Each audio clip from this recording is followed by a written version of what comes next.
నయనతారతో promotion చేయించడం ఎవరి వల్ల కాదు. ఎన్ని కోట్లు ఎక్కువ ఇస్తామన్నా ఆమెకు నచ్చని పదం ప్రమోషన్. అలాంటి నయనతారను అనిల్ రావిపూడి మార్చేశాడు.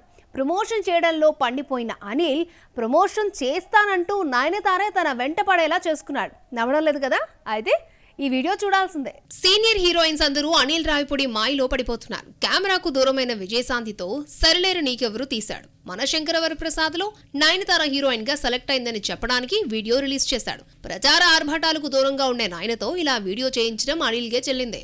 నయనతార నటిస్తోందని చెప్పడానికి ఒక చక్కని కథను అల్లుకుని వీడియోతో ఎంటర్టైన్ చేశాడు దర్శకుడు. హలో మాస్టారు, కెమెరా కొద్దిగా రైట్ కి టర్నింగ్ ఇచ్చుకోమ్మా అంటూ నయన సంక్రాంతికి రఫ్ అడిద్దామంటూ అనిల్ ఎంటర్టైన్మెంట్ చేశారు. లేటెస్ట్ ప్రమోషన్ లో కూడా ఇవే డైలాగ్స్ కంటిన్యూ చేశాడు.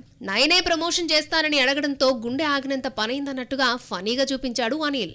ప్రమోషన్స్ కి ఆమడ దూరంగా ఉండే నయనతారను అనిల్ మార్చేశాడు. ఈ అమ్మడి జోరు చూస్తుంటే మనశంకర్ వరప్రసాద్ గారు ప్రమోషన్స్ ని తనపైనే వేసుకుని ఈవెంట్స్ కు ఇంటర్వ్యూస్ కి వచ్చేటట్టే కనిపిస్తోంది. సినిమా 12న థియేటర్స్ లోకి వస్తోంది. సినిమా నుంచి 3 పాటలు వచ్చినా ఇంతవరకు టీజర్ కూడా రాలేదు.